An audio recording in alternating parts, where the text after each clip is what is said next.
Good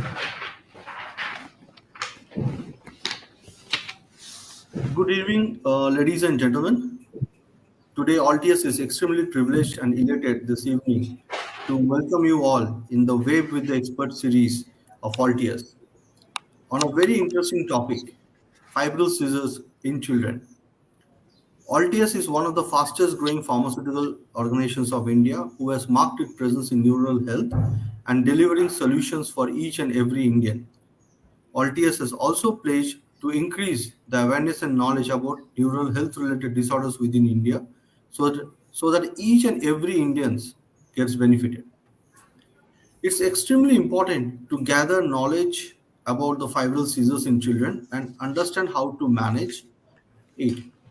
To more to know more about uh, the fibral seizures in children, we are privileged to have with us Dr. Bidisha Sharkar. Dr. Bidisha Sarkar is a pediatrician with an experience of 8 years plus. She has completed her MBBS from NRS Medical College in 2014 and DNB Pediatrics from NICE Hospital, Hyderabad, followed by Diploma in Pediatric Care from King's Hospital, Secunderabad. She is a rank holder and was awarded the All India rank 5th in oral presentations in National Pedicon 2018. She is also member of Indian Academy of Pediatrics, Pediatric Intensive Critical Care, and Association of DNB Doctors. She has a very special interest in pediatric ventricular care and pediatric nutrition. She has done her postgraduate program in pediatric nutrition from Boston School of University in 2019. Dr. Vidisha Sharkar provides treatment and both online and in clinic on various pediatric and neonatal emergencies, viral infections during COVID and post-COVID complications, phototherapy for jaundice of newborn preterm care. She is specialized in pediatric intensive care. With this, let me welcome Dr. Vidisha Sharkar for today's session. Over to you, Dr. Vidisha. Thank you for the opportunity. I want to add here one of my interest area is empowering parents. So I always take special interest to tell parents how to take care of some specific pediatric related medical conditions. So today we will discuss one of such condition, febrile seizure, which is very common in children, and parents or the caregivers of children has lots of doubts, lots of inquiries regarding febrile seizure. And whenever the child gets febrile seizure, though it is very common to us as a doctor, but the this is a terrifying experience to parents. So and this is quite acceptable, quite understandable. So today we will discuss and we will try to answer all the queries and all the doubts that generally parents or any caregiver of a child who is facing, who is experiencing febrile seizure has. So let's start our discussion. First of all, what is febrile seizure? So febrile seizure is a seizure which generally the children gets when there is high fever. In presence of high fever, if your child is getting seizure, then we call it febrile seizure or febrile convulsion. Next comes the question, how common is it? So it is very common in pediatric population. We see 2 to 5% of the general pediatric population, they at least face at least one or two episodes of febrile seizure during their childhood. So actually it is very common. So If it is so common, then what is the risk factor associated with this febrile seizure? yeah, so first of all, any children can get febrile seizure. But if the family members has a history of febrile seizure, for example, if parents or any other sibling of the child, they experience febrile seizure during their childhood, then obviously the chance of getting febrile seizure is more in this child, like that. So family history is very important. Okay, and so how to differentiate between febrile seizure and a febrile convulsion? So, here we have to febrile seizure and febrile convulsions are same. Here, one important point is we have to differentiate febrile seizure from afebrile convulsion. So, as the name says, febrile seizure means the seizure which presents along with fever. if the seizure presence, if the child is having any seizure without fever, then we need to differentiate it. And this is very important because febrile seizure is totally different in terms of symptomatology, presentation, treatment, outcome, complications from afebrile convulsion. So this is very important to differentiate febrile seizure from afebrile convulsions. Febrile seizure, sometime what happens that the children is sick, the children is having fever, but the parents or the caregiver may miss to detect that, or maybe the child is in school or in some playground when he develops or she develops the fever, and that is missed to detect, and then the child throws the seizure, and the seizure we detect as the first symptom. So that is also included in febrile seizure. Or sometimes what happens, the children is sick, the particular child is sick, but he or she throws a seizure, and within an hour, immediately after the seizure, within an hour, the child starts to have a fever. So that also we include in febrile seizure entity, and we treat it as a febrile seizure.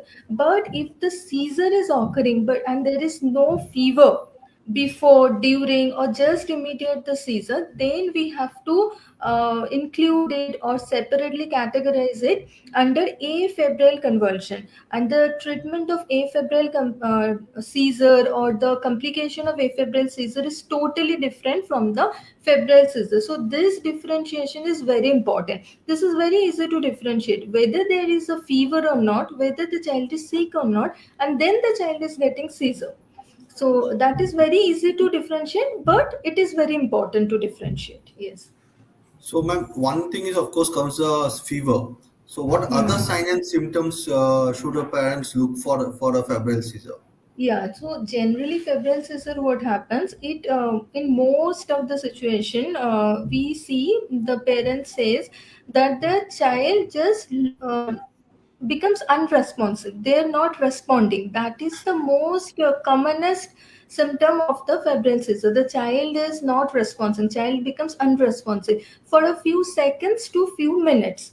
So that is the most common presentation of the febrile seizure. In some other cases, we see uprolling of eyes. Child is staring towards the ceiling. So uprolling of eyes, that is another also not that much common, but yeah, we see it frequently. Uprolling of eyes. This is also another common presentation of febrile seizure.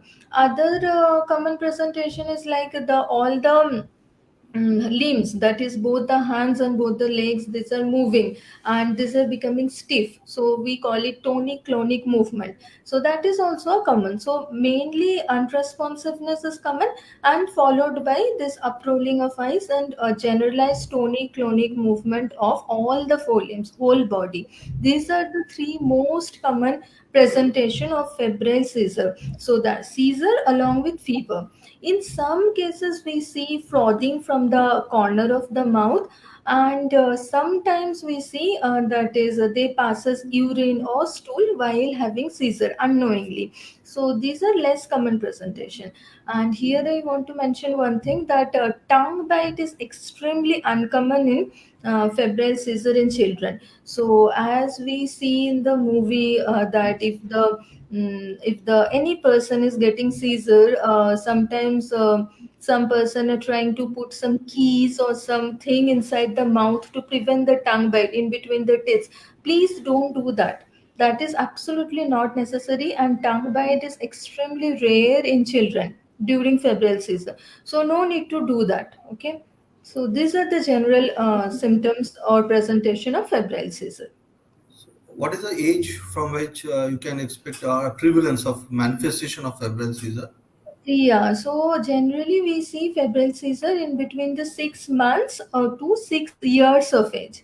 So if the seizure present before 6 months of age or after 6 to 7 years of age, then we need to evaluate in details. But if the child is presenting with seizure and fever in between 6 months to 6 years, that is very much expected and that is common presentation. And the peak age of occurrence is 12 to 18 months, that is around 1 to 1.5 years of age.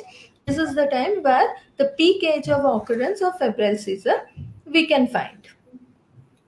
So, ma'am, what are the types of febrile seizures Yeah, usually? so as I have told that febrile seizure is very common, and there are two types of febrile seizure. One is simple febrile seizure, and one is complex febrile seizure.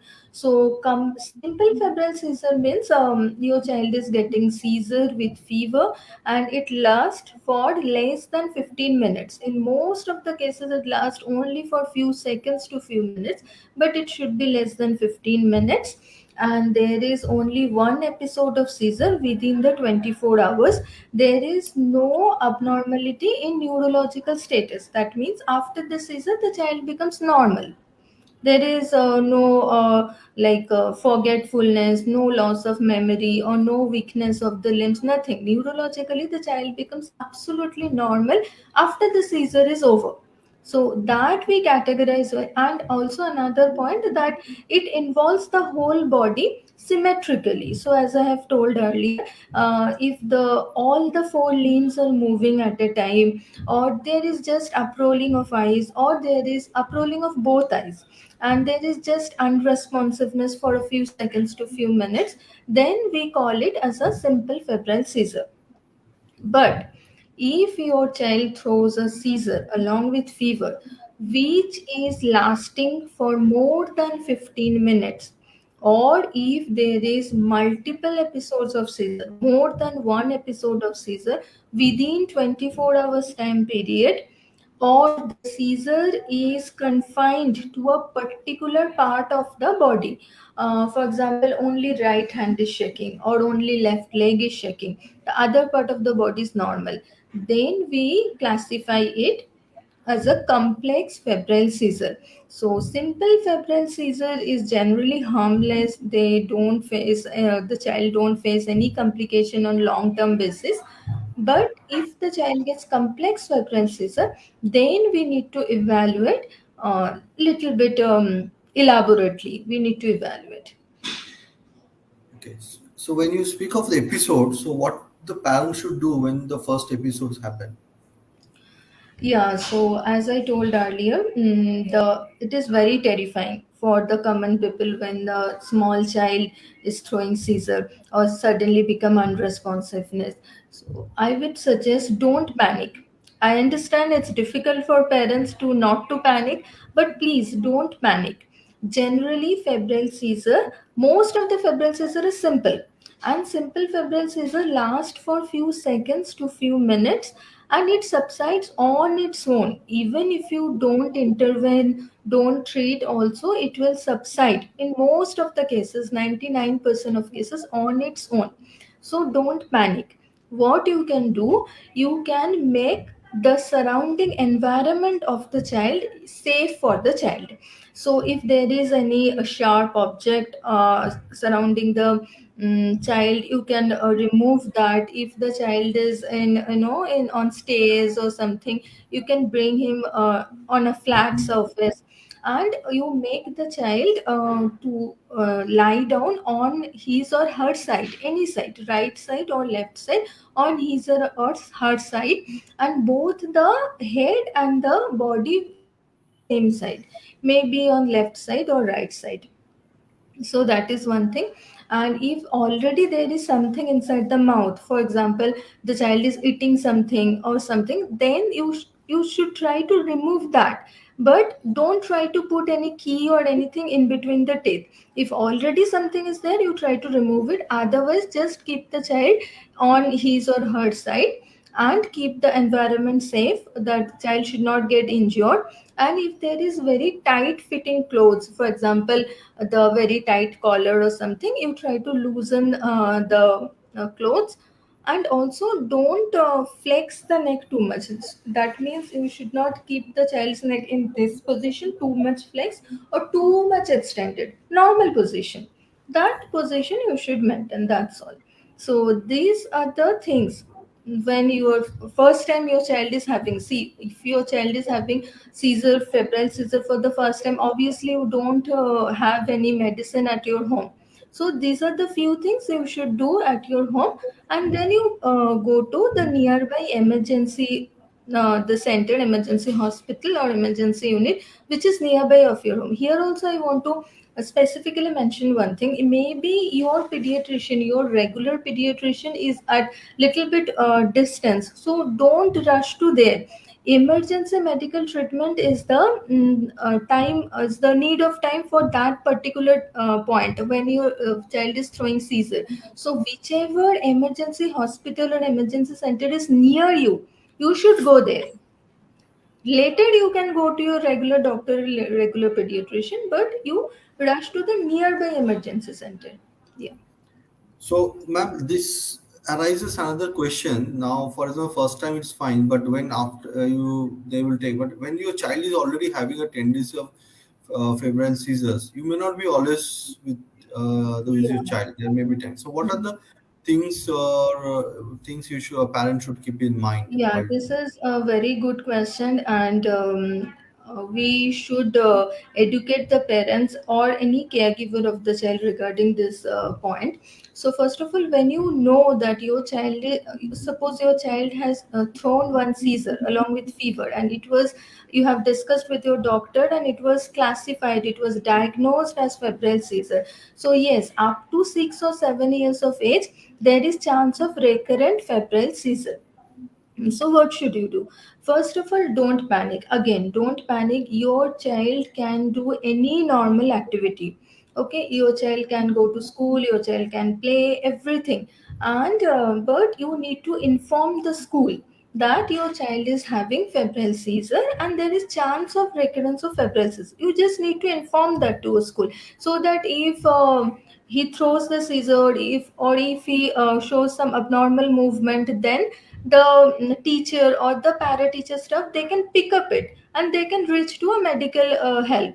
So that is one thing. Other thing is that you should if your child wants to swim or something, learn swimming, obviously they can do it. But also again, you inform that to your swimming school of the child that some extra supervision is needed, like that. So some extra supervision, extra caution, under that extra supervision your child can do everything. So that is one thing. And what you can do at your home, so as I told, what is febrile seizure? A seizure along with fever. So if you control the fever, then the chance of getting seizure is maybe low. So whenever your child is getting sick, don't ignore that. Suppose your child is starting to have cold and cough, or some diarrhea or something.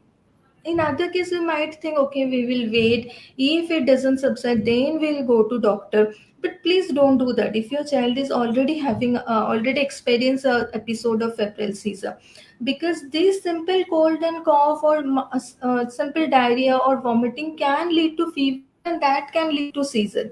So whenever your child is sick, immediately contact to your pediatrician, start treatment for that pediatrician. And again, don't start treatment on your own. I'm telling that that doesn't mean that you will give antibiotic on your own, because nowadays doctors, even the normal people also know unnecessary use of antibiotic can cause antibiotic resistance. So that doesn't mean that you will start something on your own. You talk to your pediatrician whenever your child is getting sick. Start the treatment early and try to prevent the fever. For fever, what you can do? Suppose your child is showing fever only, so obviously you start giving paracetamol. So and also again, paracetamol dose depends on the body weight of the child. So as your child is growing up, the paracetamol dose will change. So you contact with your pediatrician and you try to find out what is the appropriate dose for the present body weight. So whenever your child is getting fever, you give paracetamol every 6 hourly. And when we know that this is a child who had episode of febrile seizure, we try to prescribe clobazam. as a short term prophylaxis. So that means when your child is getting fever, then only you need to give clobazam orally for 2 to 3 days. So this is the short-term prophylaxis.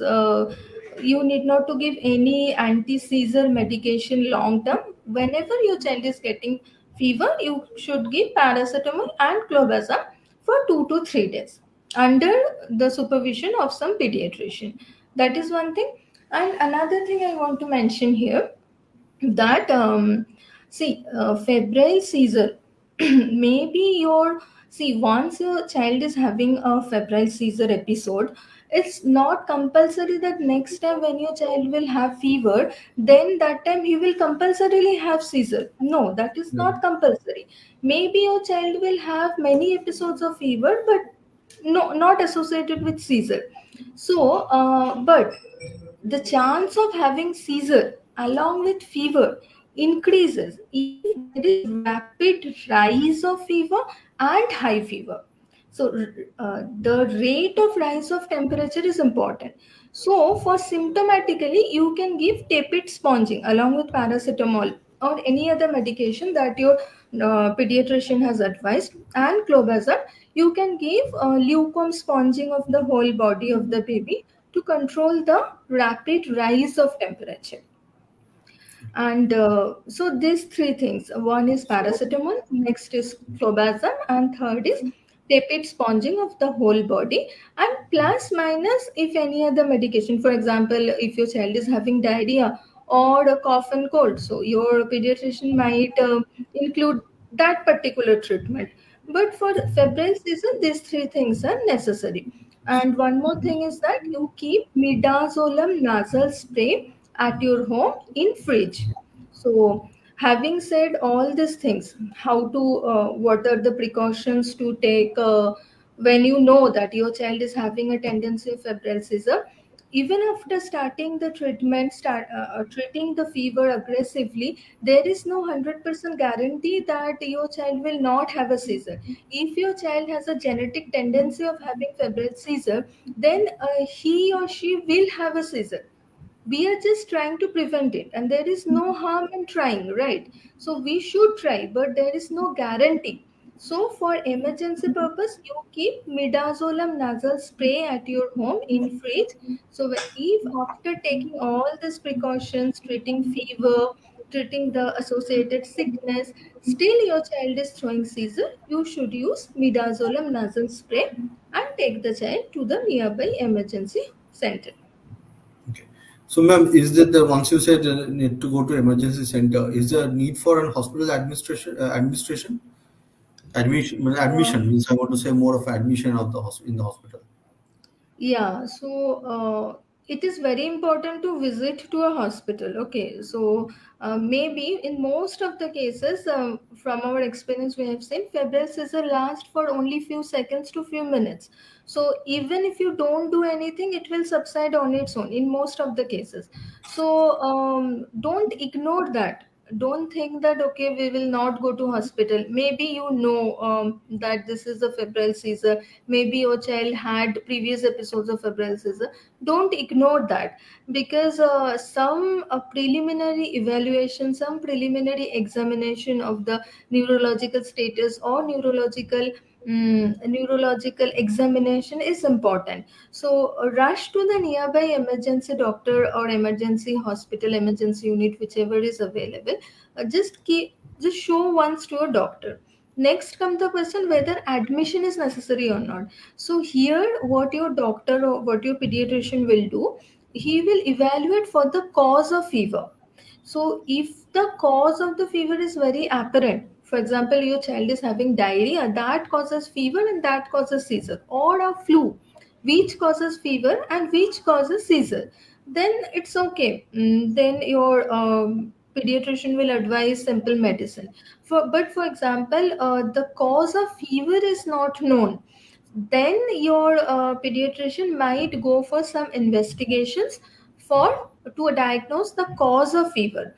And very rarely, the which we in common term we call brain fever, that is meningitis or encephalitis or meningoencephalitis, they present with fever and seizure.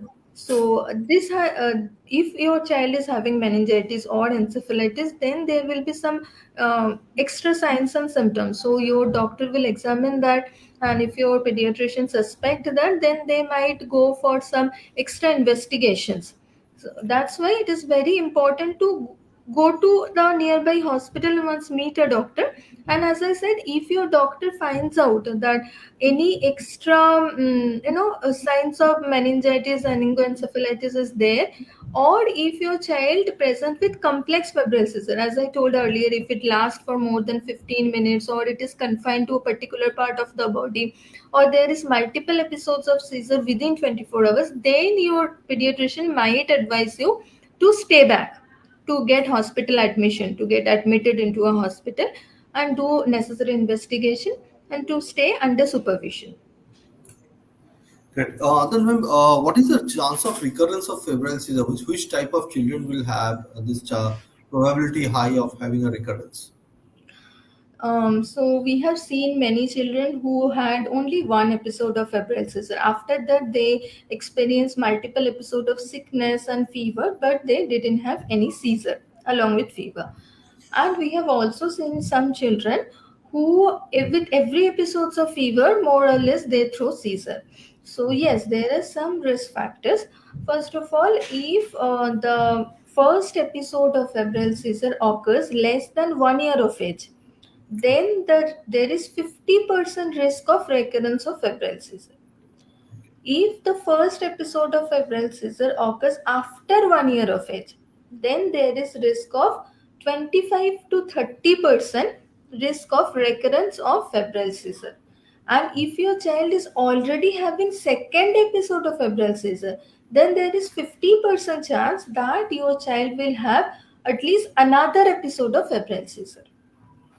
So these are the general risk factors.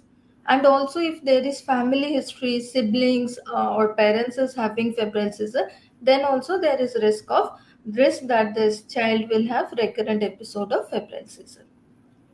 And what is the probability or chances of children having febrile seizures will have also have epilepsy in future? Okay, so first of all, here we need to see that what is epilepsy. So epilepsy is if the child is having two or more episode of seizure without any triggering factor. For example, in our febrile seizure, in our today's discussion, fever is the triggering factor for seizure. So, if the child, or sometimes some electrolyte abnormality can cause seizure. So, these are the triggering factor. If the child is having seizure without any triggering factor, then we call it epilepsy. Okay. So, in most of the cases, febrile seizures, they don't have any long-term side effect or long-term complications. After 6 to 7 years of age, they don't throw seizure, even if the fever recurs. So, but if some risk factors are present, then there might be chance that this child in their later life can develop epilepsy. So, what are the risk factors? The risk factors are if there is family history of epilepsy. I'm not talking about family history of febrile seizure that we have discussed earlier. If there is family history of epilepsy, or if the child presents with complex febrile seizure, or if the child is having developmental delay or any other neurological problem previously, since birth or later in life before throwing this febrile seizure, then there is risk that the child might develop generalized epilepsy later in their life. Here also, don't panic. Even if you have a history of epilepsy in your family, or the child is presenting as a complex febrile seizure, or there is some developmental delay or other neurological problem, don't panic. Here I want to share some statistics. If any one of these three risk factors is present, as I told, the chance of developing epilepsy is only 2 to 3%. And if two or more risk factors is present, then the chance of developing epilepsy is 5 to 10%. So you can think in this way, even if these risk factors are present, 90% chances there that your child will not have any long term epilepsy or long term neurological complication. So that's what I am trying to tell. Febrile seizure is a mostly harmless thing. We parents do panic sometimes, but mostly this is harmless and this do not have any long term complication in most of the cases.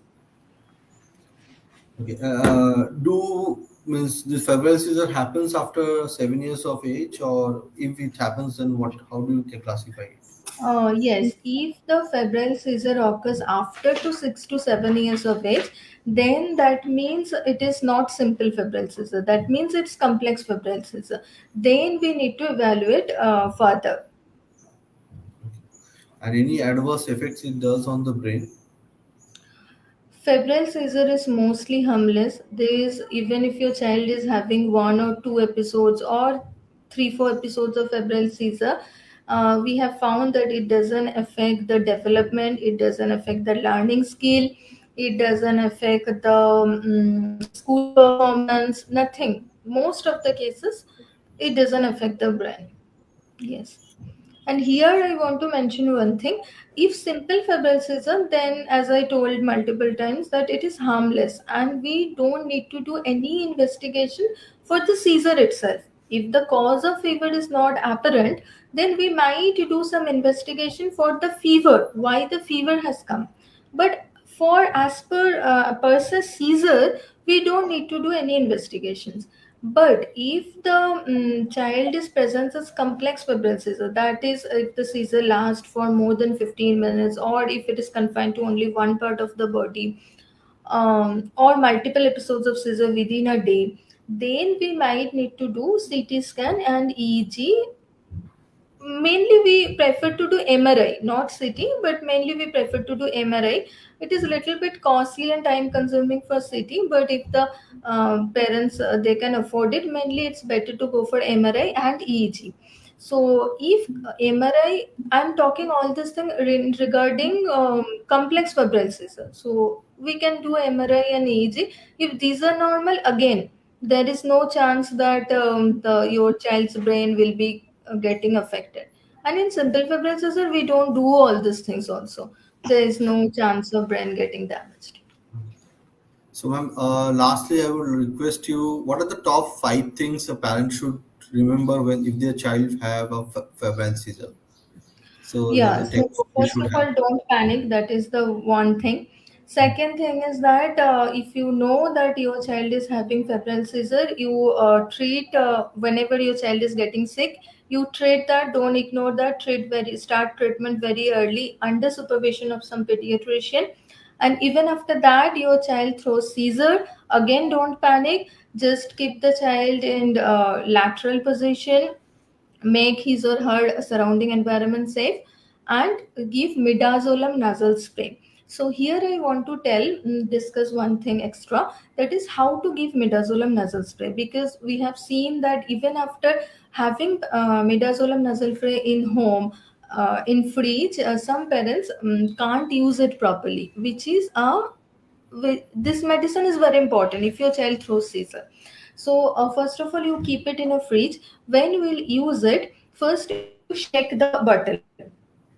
After that, you remove the cap, obviously, and first you spray in the air.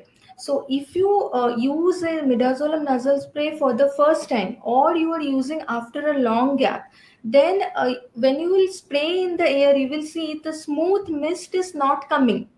So that's why it is very important to spray in the air. You might need to spray for 2 to 5 times in the air. When the smooth spray will be coming, then you put the nozzle in the nostril of the child and you spray. Again, here I want to tell. So this a smooth spray is coming. You put the nozzle inside the nostril of the child, and you aim that nozzle towards the backward, upward, and lateral side. So you put here and then this side. So you can imagine you are spraying towards the upper part of the ear through the nostril. You should keep the direction like that, upward, backward, and towards the lateral side, inside the nose. And one spray in this nostril, one spray in this nostril. That this is how you should spray. And again, I want to tell, Various brands of midazolam are available in the market and in various strength. Again, you talk to your pediatrician and you ask that what is the dose for the midazolam nasal spray, and that you use. It changes according to the body weight of the child. And another thing I want to mention at last, that when, as I told, that whenever your child is having fever, you try to control the fever. Then there is chance that a seizure might not come. There is no guarantee, but the risk of getting seizure is little bit low. So here I want to mention, some parents, they get very aggressive. They want to give very aggressive treatment and they use mefenamic acid for controlling fever. Don't use that. Okay, don't use that, because mefenamic acid, they decreases the seizure threshold. That means the chance of getting seizure is becomes more if you use mefenamic acid. So it's very safe to use paracetamol for the baby whenever the baby is getting fever. You might use ibuprofen also, but try to avoid mefenamic acid if your child is having if your child has a history of febrile seizure. Don't use mefenamic acid for fever. So that So so these are one coming to Mhm. that mineral nasal spray. So one side, one will be pointed towards my right eye and ear, and another to the left ear. That's how Yeah, we. yeah. So the direction should be upward, backward, and towards the lateral side of the nose. So parents can imagine that they are putting the nozzle inside the nostril and they are spraying towards the upper part of the ear. That Okay. should be the direction. Fine, ma'am. It's great talking to you and getting a understanding on the fibral scissors. And we are extremely honored to get the opportunity to facilitate the proceedings. The success of this uh, ACME, that is Alteus Continuous Medical Education with the expert on general awareness on fibral seizure in children, is all because of the audiences who are there, and there's active discussions which happen through this evening in this Facebook Live.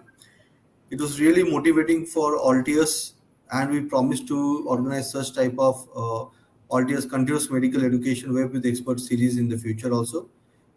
I would like to specially thank Dr. Vidisha Sarkar for enlightening us, taking us through so nicely about the do's and don'ts, how to use midazolam, and what are the basic things, and what I really take it home from for everyone is not to panic. It's not because what she said is very positive, is that 90% chances that it will not happen that your child will have an epilepsy. So that positive mindset should always be there with you. Once more, thank you, Dr. Vidisha Sardar. Thanks to help us on Yeah, this. Thank you. it's very nice. It's a great. It's my pleasure to have a talk to get the chance to give a talk at this platform, and I really appreciate this Altius initiative. They should continue that. Yeah, very Thank you. nice. Thank you.